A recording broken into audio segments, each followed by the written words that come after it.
आपको आवाज आ रही है ना?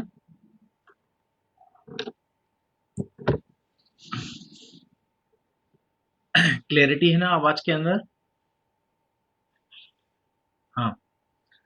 तो हम अपना वही टॉपिक डिस्कस कर रहे हैं, सारा का सारा जो हमने अभी पिछले वाले सेशन के अंदर हमने देखा। ठीक है ना? एक टाइम लिमिट होता है जिसमें हम मीटिंग को ऑर्गेनाइज करते हैं। ठीक है ना? और उस टाइम लिमिट के बाहर हमें वापस से मीटिंग को रीशेड्यूल करना पड़ता है। It's a burden. ठीक है ना? हमारे लिए, लेकिन बट हम उसको जल्दी से शॉर्ट आउट करके आपको एक अनलिमिटेड टाइम पीरियड का स्लॉट जल्दी से जल्दी उपलब्ध करवाएंगे। और डेफिनेटली कोठारी ग्रुप इस मामले में आपके मैनेजमेंट ये काम करेगा। आप उनसे अगर बात करेंगे तो वो डेफिनेटली आपको निश्चित तौर पर ये सारी चीज़ें उपलब्ध करवाएगा। ठीक है ना? अब हम स्टार्ट करते हैं अपना जो बेसिक क्वेश्चन था हमारा, वही है कि कॉन्स्टिट्यूशन किस तरीके से पुराने टाइम में काम करते थे। तो मैंने बताया एक रिलीजन होता था ना, धर्म जो होता है, तो धर्म एक कॉन्स्टिट्यूशन के फॉर्म में काम करता था। वो आज आज के टाइम में मॉडर्न डेज के अंदर वो मैन मेड हो गया, लोगों के द्वारा बनाया जाने लगा, लोगों के रिप्रेजेंटेटिव्स के द्वारा बनाया जाने लगा। अब हम उस अलौकिक शक्तियों पर विश्वास, क्योंकि जब से इंटेलेक्चुअल रिवोल्यूशन आया है पूरी दुनिया के अंदर, जिसको हम रेनेसा के तौर पर जानते हैं, रिवाइवलिज्म के तौर पर जानते हैं दुनिया में, पुनरुत्थान के माध्यम से, पुनर्जागरण के माध्यम से हम जिसको जानते हैं, वैज्ञानिक पद्धति की हमसे जानते हैं, वैज्ञानिक क्रांति के नाम से हम जानते हैं। तो लोगों ने हर चीज को एक वैज्ञानिक दृष्टिकोण से सोचना स्टार्ट कर दिया। तो जैसे ही विज्ञान का प्रभाव पूरी दुनिया में बढ़ा, धर्म की जो कह सकते थे ब्लाइंडनेस था, वो धीरे धीरे कम होता चला गया। जो रिलीजन का ब्लाइंडनेस था वो कम होता चला गया और विज्ञान का तर्क आगे बढ़ता चला गया। जैसे मैं उदाहरण के तौर पे बताऊं, बाइबल के अंदर पूरी दुनिया में ये माना जाता था कि पृथ्वी केंद्र में है और सारे ग्रह उसके चक्कर लगाते हैं। ऐसा रिलीजन की फिलॉसफी कहलाती थी। लेकिन बाद में पता चला, कोपरनिकस एंड गैलीलियो ने ये सिद्ध कर दिया और कैप्लर ने ये सिद्ध कर दिया है कि डेफिनेटली सूर्य सभी ग्रहों के केंद्र में होता है और बाकी ग्रह सूर्य की चक्कर लगाते हैं। तो आज ग्रह का डेफिनेशन भी ऐसे ही पढ़ते हैं साइंस की। समझ आ रहा है कि नहीं आ रहा मेरी बात को? तो इस तरीके से हमने क्या कर दिया, चीजों को रीडिफाइन करना स्टार्ट कर दिया, दोबारा दोबारा से पुनर्भाषित करना स्टार्ट कर दिया। तो ये एक बहुत इंपॉर्टेंट पैराडाइम लोगों के बीच में। अब लोग तर्क की दृष्टि से चीजों को देखते हैं, अंधविश्वास हुई होकर नहीं देखते हैं। तो जैसी तर्कशीलता लोगों के अंदर बढ़ी, तो लोगों ने कहा कि अब उन चीजों पर विश्वास कम करना चाहिए जो बताई गई हैं, जो ऊपर से आती हैं, और इसके बारे में हो सकता है उसका अपना एक कुछ कॉन्टेक्स्ट हो, लेकिन इस कॉन्टेक्स्ट में विज्ञान की प्रभावता में हमने अपने लिए चीजों को बनाना शुरू कर दिया। ना कि हम उस दुनिया में, उस आउटर वर्ल्ड के ऊपर डिपेंड नहीं होने लगे, बल्कि हम अपनी ही दुनिया में अपने ऊपर आत्मनिर्भर होने लगे। अब ये मैं समझा, आत्मनिर्भर भारत उस समय का कॉन्सेप्ट है। ठीक है ना? जब दुनिया में इंटेलेक्चुअल्स रिवोल्यूशंस आए। अभी भी बहुत में अंधविश्वास है। हाँ, धीमे धीमे देखो, मैं वही बोलता हूँ ना कि कोई चीज तेजी के साथ में नहीं होती।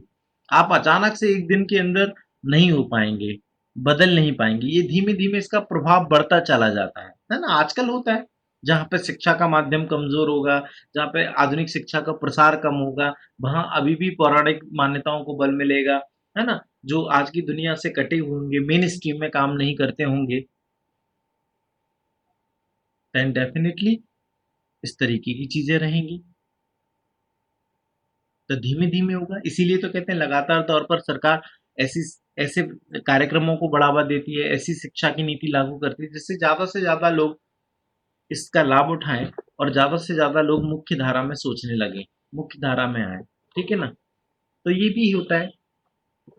हालांकि मैं पूर्ण रूप में नहीं कह रहा हूँ कि कोई चीज सही है कोई गलत है, इसके लिए हमें एक बीच में देखना पड़ेगा।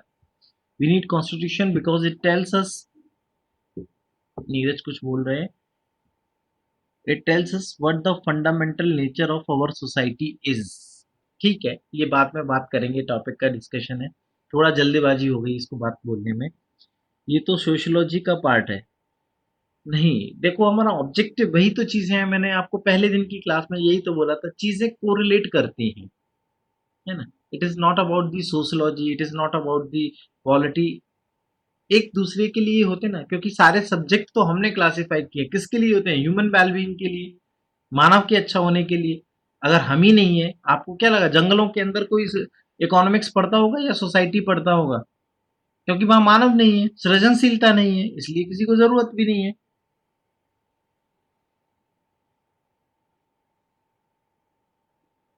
हाँ, मैंने फिर भी यही आपने जो बताया पी की मूवी, तो पी की मूवी मैंने आपको पहले दिन भी बताया था, एक क्वेश्चन भी किया था कि आपकी सोसाइटी में जो होता है वो सिनेमा में रिफ्लेक्ट होता है या सिनेमा में जो होता है वो आपकी सोसाइटी उसको फॉलो करती है। तो ये सारे पैराडाइम एसोसिएटेड हैं, अगर आप सारी चीज़ों को बहुत ध्यान से सुनेंगे, हम एक जगह पे आके सम अप कर देंगे, है ना?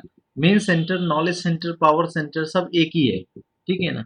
वो कहते हैं ना जैसे दुनिया वाला, ऊपर वाला एक ही है ना? उसके डिफरेंट डिफरेंट मोड होते हैं, है ना? गांधी ने भी कहा था, there is something is called Brahm, but we adopted a different path to achieve the same destination. एक जगह पहुंचने के लिए ये अलग अलग रास्ते हैं, इसलिए इसको अलग अलग धर्मों के तौर पर रिकॉग्नाइज किया जाता है, जबकि ऊपर वाला तो विषय का ज्ञान एक ही है, अलग अलग माध्यमों से हम उसके ऊपर पहुंचते हैं, ठीक है ना? तो खैर, हम आपको उस ब्रह्म ज्ञान तक ले जाने की कोशिश करेंगे कि आप बिल्कुल पहुंच जाएं। सोसाइटी, जो सोसाइटी में होता है उससे सिनेमा में बड़ा चढ़ा के बताते हैं, that may be the picturisation, ये तो तय है ना? ये उसका आर्ट है, सिनेमा का आर्ट है, लेकिन कहीं ना कहीं एक मैसेज तो है, कहीं ना कहीं तो कुछ होता है। समाज में बताया है, समाज में सरोगेसी के इशू है, समाज में कास्ट के इशू है, समाज में ऑनर किलिंग के इशू है, समाज में पॉवर्टी के इशू है, पिक्चरों में बताते हैं। अब थोड़ा वो आपके ऊपर उस डायरेक्टर की क्रिएटिविटी है कि वो इसका अच्छा प्रभाव डालने के लिए किस तरीके से उसको मॉडिफाइड करता है, कितने अच्छी तरीके से माध्यम से बताता है। हुँ? जैसे मोहब्बत तो हम सब लोग भी करते हैं, लेकिन पिक्चर में अलग तरीके से गाना गा के और उस तरीके के मौसम में सब तरीके से बताया जाता है, तो it's a reflection of that. तो इसका मतलब ये थोड़ी कि हम लोग भी ऐसा ही करते हैं बिल्कुल शाहरुख खान की तरह दोनों हाथ फैला के। Getting the point? समझ पा रहे हो कि नहीं समझ पा रहे हो? पहले अपना वीडियो लिंक ऑन कीजिए, है ना? तब थोड़ा सा, जिनके पास इंटरनेट कनेक्शन है वो अपना कैमरा ऑन जरूर करेंगे।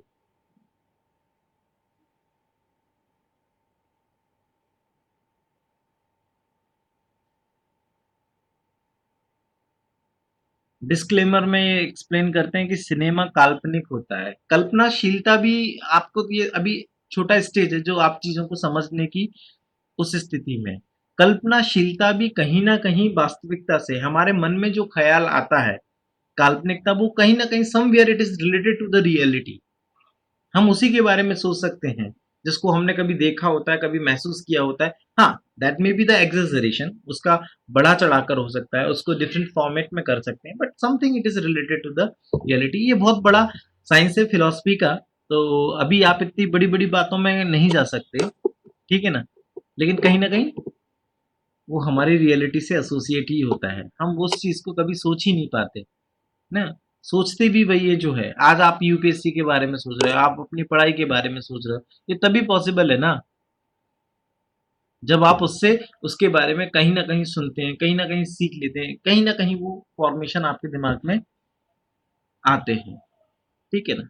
तो कल्पनाशीलता भी वहीं से जन्म लेती है।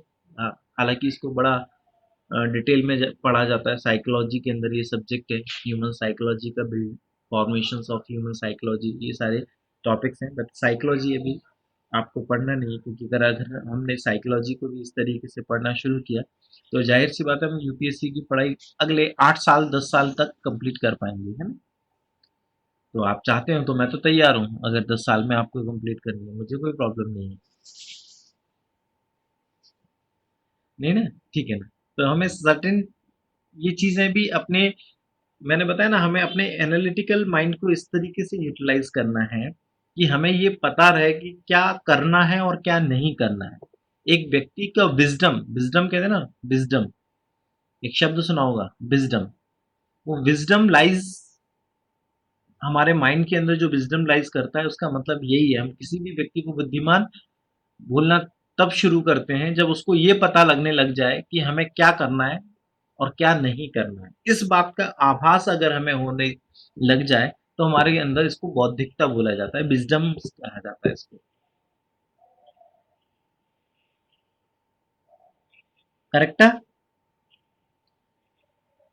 तो हम यही बातों में बात कर रहे थे आप लोगों से कि हाँ, कंटिन्यूअसली अभी थोड़ा सा चैट बॉक्स में क्वेश्चन कम कर देंगे, बाद में मैं आपको टाइम दूंगा, नहीं तो मैं बार बार आपके चैट बॉक्स के क्वेश्चन ही पढ़ता रहूंगा और अपने टॉपिक को थोड़ा आगे की तरफ नहीं लेके जा पाऊंगा, ठीक है ना। मैं लास्ट के 5 से 7 मिनट आपको 10 मिनट इसी तरीके के लिए दूंगा, इसकी आप मेरे से क्वेश्चन पूछ पाए, ठीक है ना। तो अपनी सारे डाउट्स तो लास्ट में 5 to 10 मिनट्स में आपके लिए इसकी इसी चीज के लिए रिजर्व रखने की तैयारी में हूँ, ठीक है ना। तो हाँ, तो मैं आपसे बात कर रहा था कॉन्स्टिट्यूशन की। तो मैन मेड कॉन्स्टिट्यूशन, दुनिया में कॉन्स्टिट्यूशन होता किस लिए है? तो पहले बता दिया मैंने कि पहले कॉन्स्टिट्यूशन भी होते थे बट वो रिलीजन बेस्ड होते थे। अब हमने नए फॉर्मेट में मॉडर्न कॉन्स्टिट्यूशन को अडॉप्ट किया है, जो हम इंसानों ने अपने लिए खुद के लिए बनाया, मैन मेड कॉन्स्टिट्यूशन, जिसमें भारत का भी एक संविधान बना, अमेरिका का भी संविधान बना, ब्रिटेन का भी संविधान था, सारी चीजों के हर जगह, फ्रांस का संविधान था, जर्मनी का संविधान था, हर देशों ने लगभग लगभग उस तरीके की चीजों को अपनाया। तो किसी ने रिटन फॉर्मेट में लेके आया, कोई अभी तक अभी उसी तरीके की सोसाइटी में, उसी तरीके के कल्चर में, तो उनके लिए कॉन्स्टिट्यूशन, उनकी परंपराएं हो सकती हैं, ठीक है ना। जैसे ब्रिटेन की मैंने बताया, ब्रिटेन ने तो लिखा भी नहीं है कॉन्स्टिट्यूशन, लिखा से मतलब वेल अरेंज, उसके बारे में भी मैं बताऊंगा कि क्या है, इसका मतलब क्या है। अभी 5 से 10 मिनट की क्लास के बाद में हो सकता है हम इस टॉपिक पर आ जाए, नहीं तो कल हम उस चीज को क्लियर कर ही लेंगे। तो ये सारी बातें मैं आपके साथ में शेयर कर रहा हूँ। तो वही बात है कि मैनमेड कॉन्स्टिट्यूशन जब दुनिया में बने, इंसानों ने अपने लिए बनाया कॉन्स्टिट्यूशन, तो फिर यहीं से एक बेसिक क्वेश्चन फिर उठाते हैं कि कॉन्स्टिट्यूशन किसके लिए बना होता है? सरकारों के लिए काम करता है या नागरिकों के लिए काम करता है ना।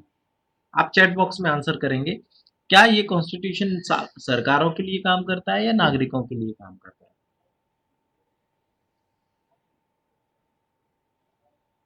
लोगों के लिए है, लोगों के लिए, लोगों के लिए। देखो, मैं, हाँ हाँ, ठीक ठीक ठीक ठीक ठीक ठीक ठीक ठीक, बहुत बहुत बहुत, पीपल पीपल पीपल, ठीक ठीक ठीक, बस बस बस, बहुत है बहुत है। देखो, आपने पता है ये आंसर क्यों किया? क्योंकि आपने मेरा क्वेश्चन ठीक से समझा नहीं। मैंने संविधान के बारे में पूछा, मैंने ये नहीं बोला था कि भारत का संविधान, मैंने in general philosophy of constitution के बारे में बोला। दुनिया में अमूमन तौर पर जितने भी संविधान बनाए जाते हैं, संविधान की फिलॉसफी होता है to restrict the government, government को एक चेक प्रोवाइड करना, उसकी शक्तियों को विस्तारित होने से रोकना। तो वास्तविकता में जो संविधान बनाए जाते हैं वो सरकारों के लिए होते हैं, बट इंडिया के कॉन्स्टिट्यूशन में थोड़ा बहुत हमने अपनी परिस्थितियों के अनुसार मॉडिफिकेशंस किए, और मॉडिफिकेशंस किए, उस मॉडिफिकेशंस में हमने पीपल को भी एसिमुलेट किए, क्योंकि संविधान का उद्देश्य मैंने क्या बताया, the purpose of the constitution is to regularise the society, regularise the society. अपनी चीजों को करने के लिए हमने संविधान बनाया, हम ही लोगों ने बनाया, मानव निर्मित संविधान अपने लिए बनाया। किसी के लिए बनाया? कि हमें ये काम करना है और ये काम नहीं करना है। ये संविधान दोनों के लिए काम किया जाने लगा।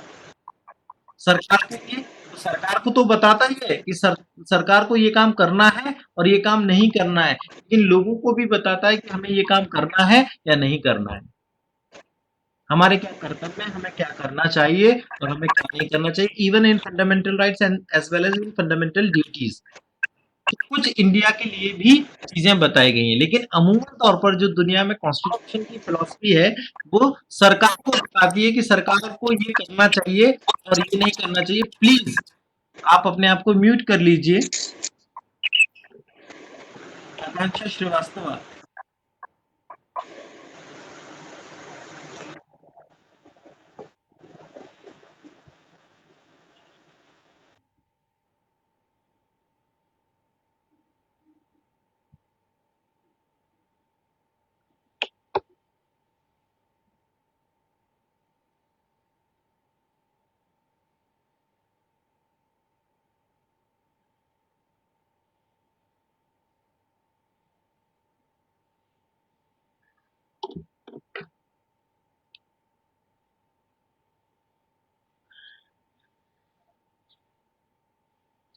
समझ में आई मेरी बात?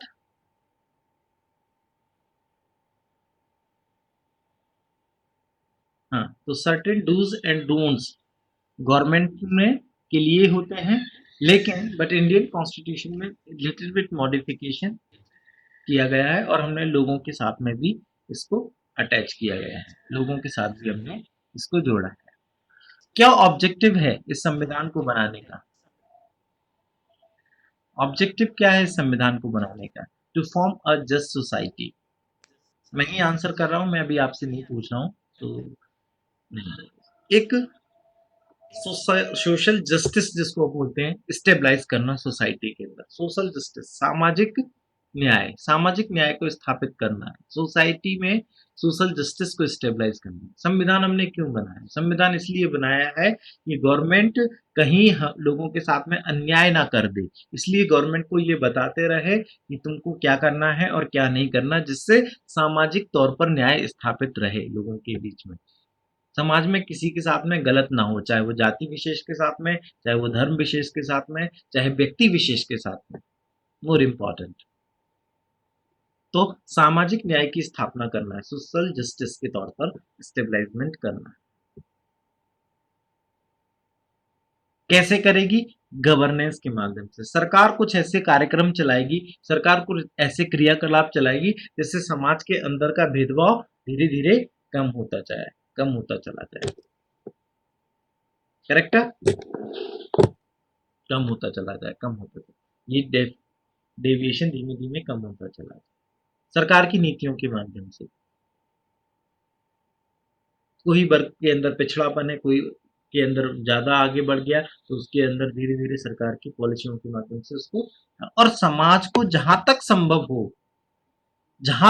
हो, क्योंकि एब्सोल्यूटिज्म इज नॉट पॉसिबल, क्योंकि व्यक्ति को, ये व्यक्ति का गुण और दोष दोनों ही है, कि ऊपर वाले ने दोनों को समान ना तो भौतिक ताकत दी है और ना ही मानसिक तौर पर, तो भौतिक और मानसिक कमियां सभी के साथ में है, किसी के फिजिकल प्रॉपर्टीज में चेंजेस है, किसी की मेंटल प्रॉपर्टी के अंदर कुछ अलग अलग है, ठीक है ना? तो ये तो समाज में अलग अलग तरीके से चीजों को दिया ही गया है, तो सब अपने लिमिटेशंस को, मेंटल लिमिटेशन, फिजिकल लिमिटेशंस को क्लब करके तभी तो समाज का निर्माण करते हैं। अगर हर व्यक्ति के पास में सभी गुण होते तो समाज का निर्माण ही नहीं होता, और समाज में न्याय बना रहे, समरूपता बनी रहे, एक जैसा लाभ लोगों को मिलता रहे, इसके लिए सभी समाज के लोगों ने मिलकर एक अपने लिए संविधान की का निर्माण किया है।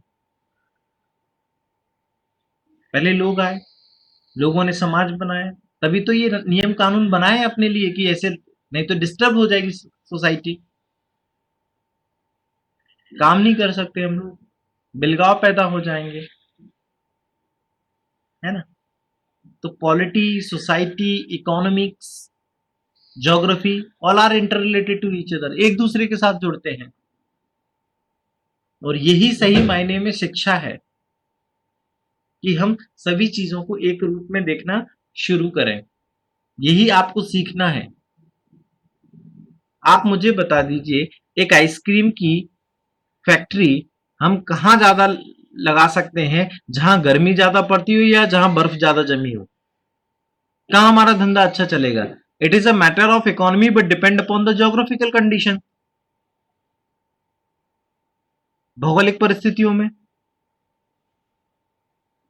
मई जून के अंदर सेंट्रल पार्ट ऑफ इंडिया में, हाँ, जहां ज्यादा गर्मी पड़ती हो, तो जहां बर्फ पड़ेगी वहां नहीं, मतलब ये किस पे डिपेंड करता है आपका इकोनॉमी, जोग्राफिकल फैक्टर पे। तो you can not dissociate with the economy is different from the geography, geography is different from the society, society is different from the history, all are interrelated to each other. यही तो develop करना है जो अभी तक हम नहीं कर पाए, या हमें हमारे एजुकेशन सिस्टम में इस तरीके से चीजों को नहीं बताया गया।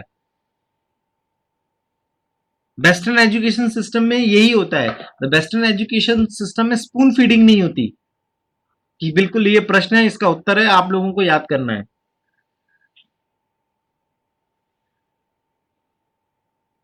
करेक्ट है। हमारे यहाँ पे एक गलत परंपराएं, कुछ टीचरों के झोला छाप टीचर होते हैं, उन लोगों ने बचपन से डाल रखी होती है, हमको प्रश्न लिखा दिया, उत्तर लिखा दिया, सोचने ही नहीं दिया इसको। और सोसाइटी में परसेप्शन बन गया कि परसेंटेज स्कोर करना, इतना करना, जो कि which is not fruitful at all.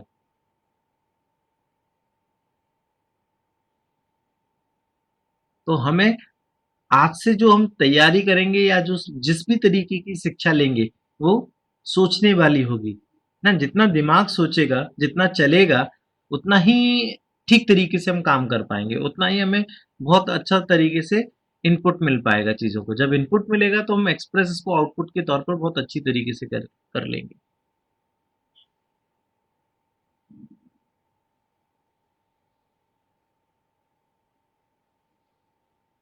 हाँ, तो यही तो रिफॉर्मेशन है ना। अब हम इसको धीमे धीमे यही तरीके से तो बदलने की कोशिश कर रहे हैं ना अपने एजुकेशन सिस्टम को, कि सीबीएसई के अंदर हमने मॉडिफिकेशन किए, स्टेट गवर्नमेंट के अंदर भी मॉडिफिकेशन किए, इसी तरीके से तो कर रहे हैं ना।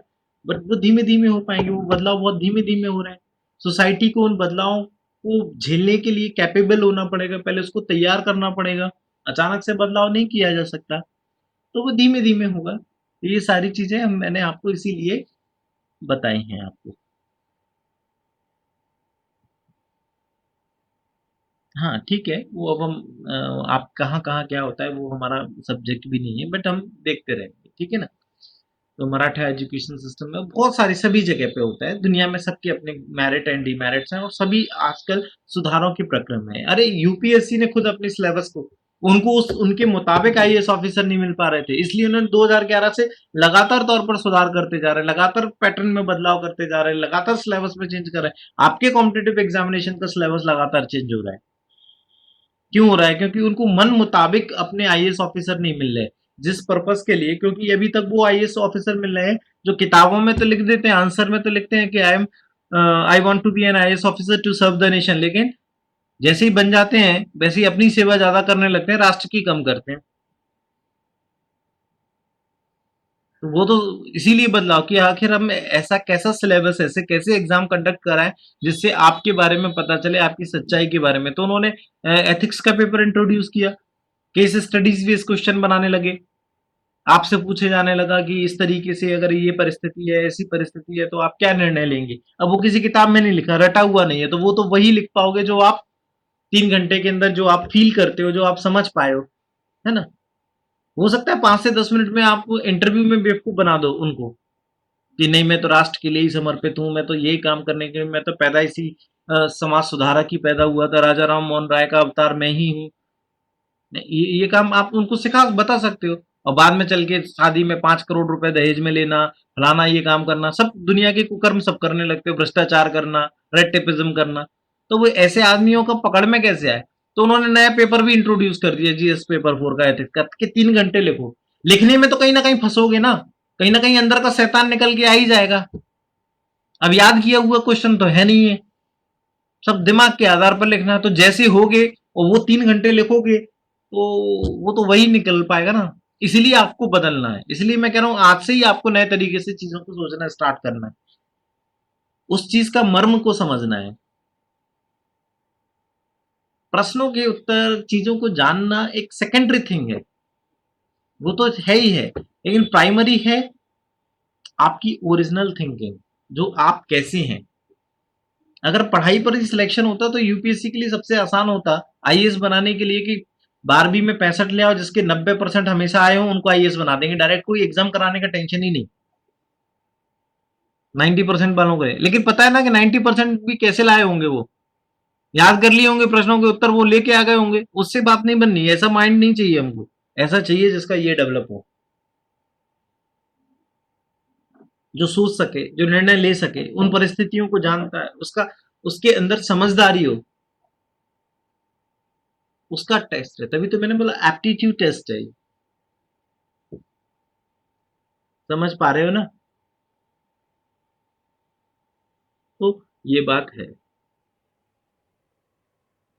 तो दुनिया में कॉन्स्टिट्यूशन की फिलॉसफी है जो गवर्नमेंट को रिस्ट्रिक्ट करती है, गवर्नमेंट के पावर्स के ऊपर चेक करती है ना? आज हमारे पास में संविधान है, तो हम गवर्नमेंट को रोक सकते हैं।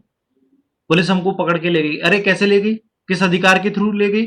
हमारे पास में अपना मौलिक अधिकार है, हम उसको रोकते हैं, सरकारों को रोकते हैं, सरकार को चेक करते हैं कॉन्स्टिट्यूशन के माध्यम से, उसकी ताकत, उसकी शक्तियों का असीमित विस्तार होने से रोकते हैं। नहीं तो कभी भी सरकार निरंकुश हो सकती है, कभी भी डिक्टेटर फॉर्म में कन्वर्ट हो जाएगी। तो कॉन्स्टिट्यूशन क्या करता है, मैन मेड कॉन्स्टिट्यूशन जो हमने बना रखे हैं वो एक गाइडिंग प्रिंसिपल है जो गवर्नमेंट की पावर को चेक करते हैं।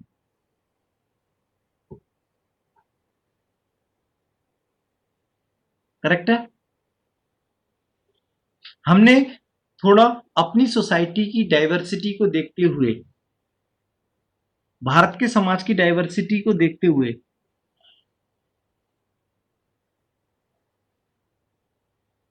भारत की सोसाइटी की डाइवर्सिटी को देखते हुए लिटिल बिट मॉडिफिकेशंस किए उस फिलॉसफी के अंदर। हर देश करता है अपने अकॉर्डिंग,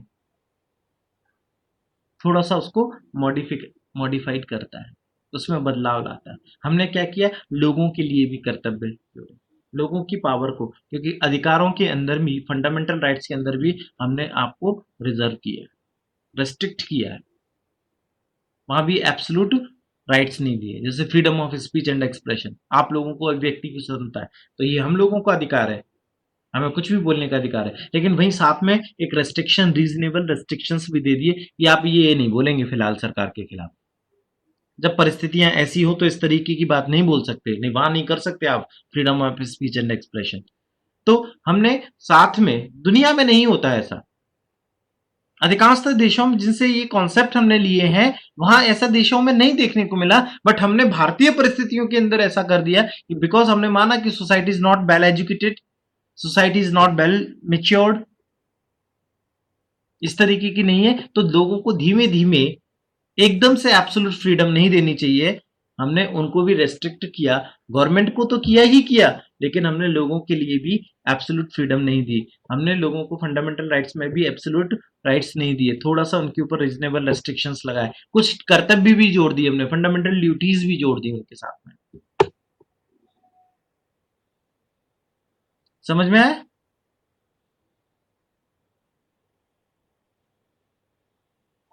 तो हमने दोनों को कंट्रोल किया। तो संविधान का पर्पस क्या था कि क्या करना चाहिए, क्या नहीं करना चाहिए, किसको, सरकारों को, सरकारों को और नागरिकों को, भारत के संदर्भ में दोनों को। करेक्ट है? करेक्ट है। अगर आपसे ऑब्जेक्टिव क्वेश्चन इस तरीके का बनाकर पूछा जाए कि सरकार, सरकारों के ऊपर नियंत्रण का संविधान, भारत का संविधान, सॉरी संविधान, ए नंबर ऑप्शन,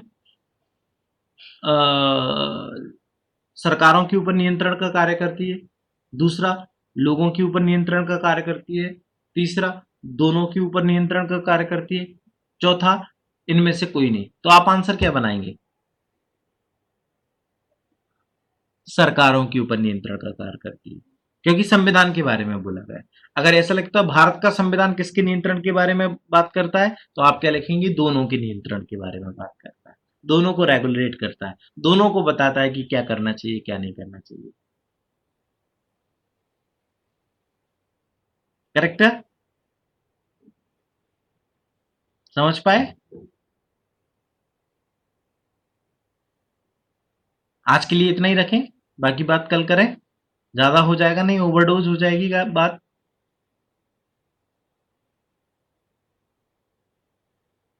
ठीक है ना? तो ठीक है, आज के लिए हम इतना ही रखते हैं, बाकी कल इसी चीज को वापस से हम शुरू करेंगे 10 बजे। आप बिल्कुल शार्पली अवेलेबल रहना हमारे लिए। हम मुलाकात करेंगे एक बार, और फिर एक सुबह खुशनुमा सुबह के साथ में, एक मीठी मीठी चाय के साथ में फिर मुलाकात होगी, और फिर हम कुछ ऐसी चर्चा के साथ में आपको आगे लेके जाएंगे। Thank you to all of you. ठीक है ना? Thank you.